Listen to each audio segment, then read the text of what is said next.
What if your partner isn't the love of your life?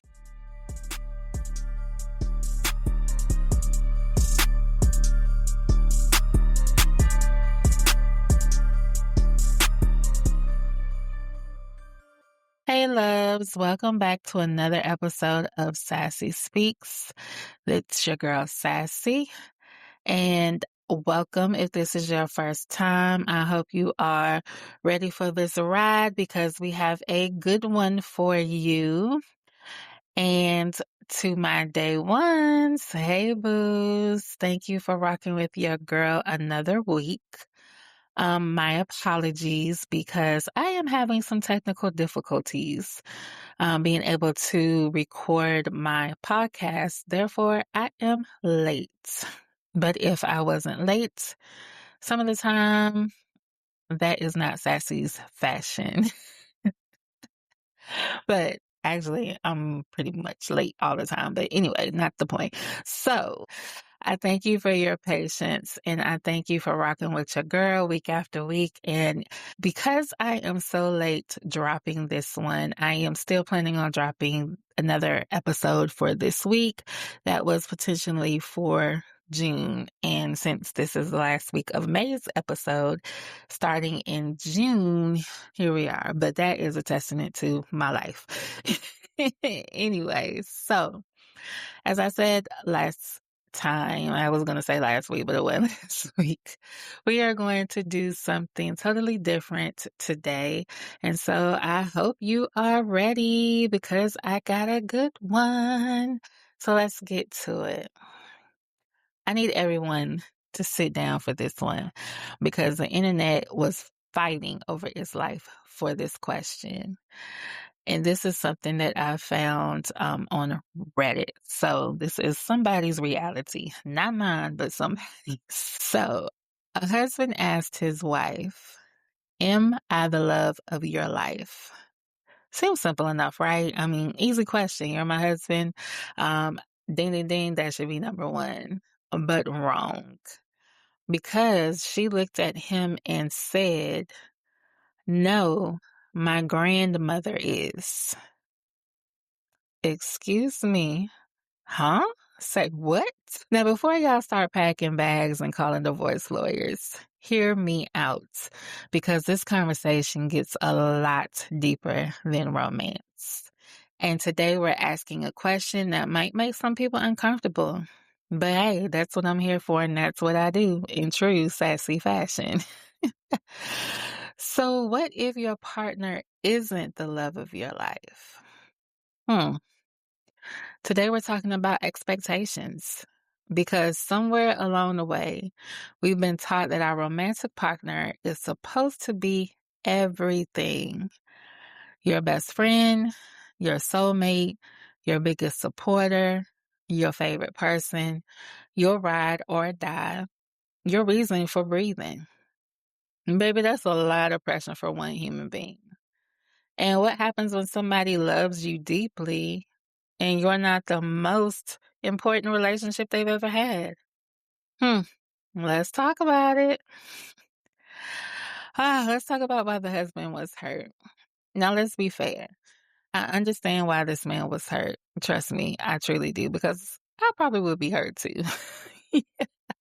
Because most of us assume that if we're married, we're automatically the love of our spouse's life. If we're not, what are we doing? We expect to be chosen, to be prioritized, to be special, and hearing otherwise can feel like rejection, especially if you spent years building a life together. Yeah, I want to be all of those. All of the above, please. We're building the house, the memories, the sacrifices, the dreams. So when she answered my grandmother, what he heard was, "You're second place."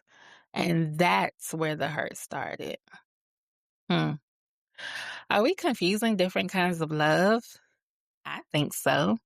But here's where the conversation gets interesting. What if she wasn't ranking people? What if she was talking about a completely different kind of love?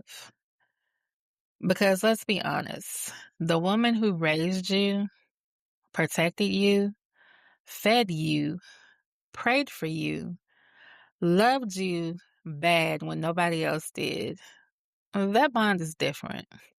Not better, but different. The love you have for a parent, a grandparent, a child is not the same as a romantic love. And maybe it isn't supposed to be. Sometimes you're trying to compare apples to sweet potato pie. They're both good, they're just not the same thing. And this is something that my husband and I always talk about because I tell him, I can't be compared to your mother. I can't be compared to your grandmother. I can't be compared to your children because we each hold different positions in your life. I can't give him what his children give him, and they can't give him what I give him. And so I totally agree that there's a different type of love in different types of relationships. But if we're talking about a romantic love of your life, I feel like your spouse should be it. 'Cause if not, what are we doing? Now, I understand. One of my homeboys again told me that people who be like, oh, my wife is my best friend or my husband is my best friend isn't true because there are certain things that you don't want to tell your spouse, especially I think with the men, because they feel like they don't want to burden the stress of the world with their significant other at the house. And the same could be true for females. I'm not going to slice it down the middle because there could be different things that we each hold. I know I don't tell my husband everything, and I'm sure he doesn't tell me everything. And when I say everything, not anything major, but he wouldn't be the first one that I would call and say, hey, I peed myself today. You know what I'm saying? And I mean, that's what my best friend would be, just so we could laugh at each other because that's just what we do. But just certain things that I deal with every day, I don't share with him. And I'm sure it's vice versa. And it's not because I don't feel like I could trust him with it.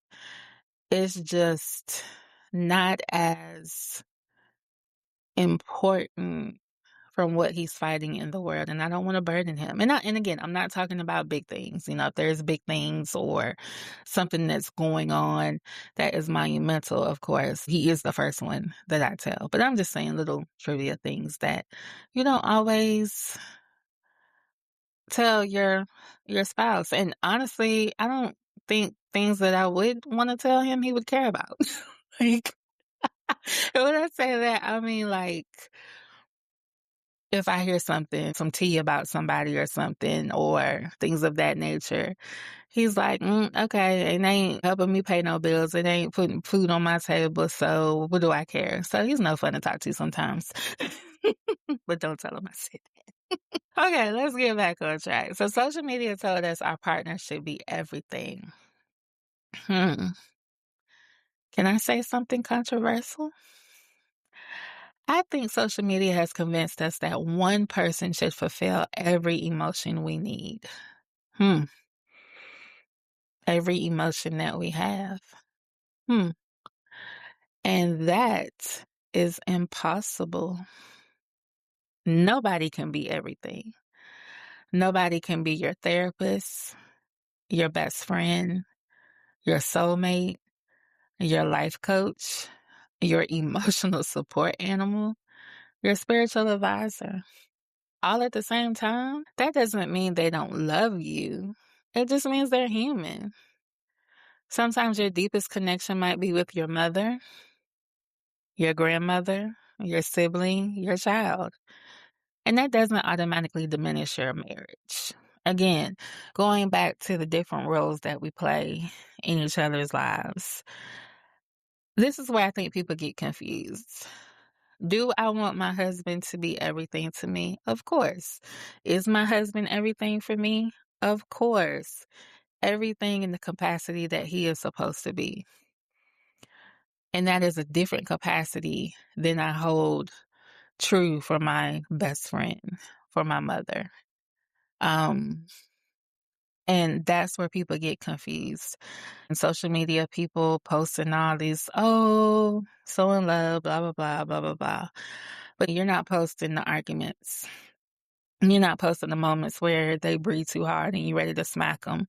You're not posting the times when you're just so irritated that you just want to, I don't know. I'm not going to say what I was thinking because that would not be nice. But you get what I'm saying. I just think that couples go through and couples always have hard times and they have good times. And marriage is hard, but I love it.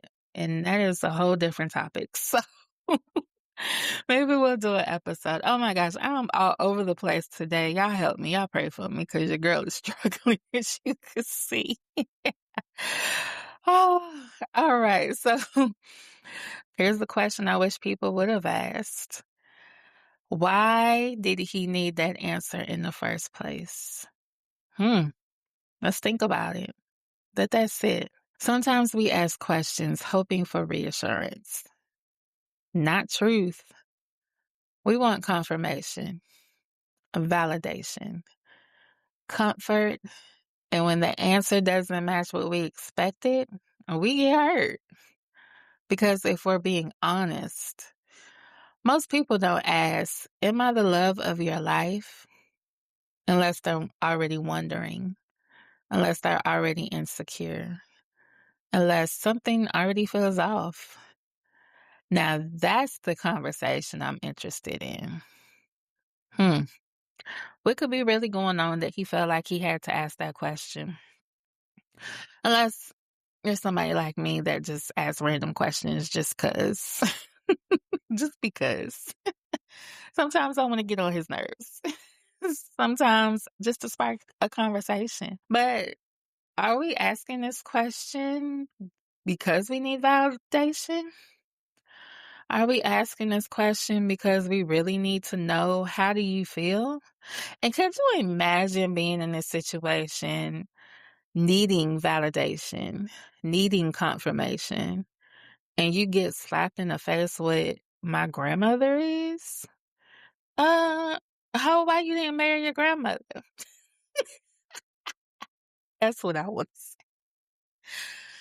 But that's not nice. But I just don't get the fact that if your husband or your spouse is asking you this question, why would you not even say, yeah, it's you? Because at this moment, I'm not thinking about grandma. I'm not thinking about your mother. This could have sparked a romantic moment between the two of them. This could have sparked intimacy in between the two of them, or a wonderful conversation that assured him and gave him validation that evidently he was seeking. But instead, he didn't get that. Mama used to say, don't ask questions you don't really want to know the answer to. I guess he got that.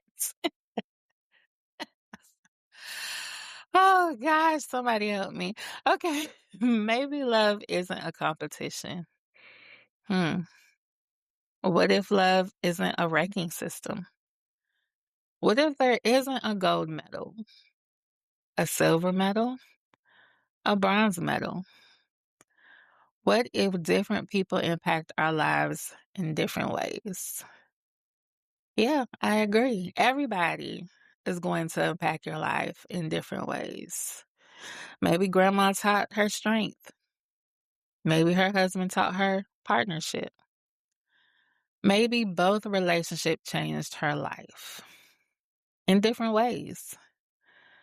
Why do we always feel the need to compare?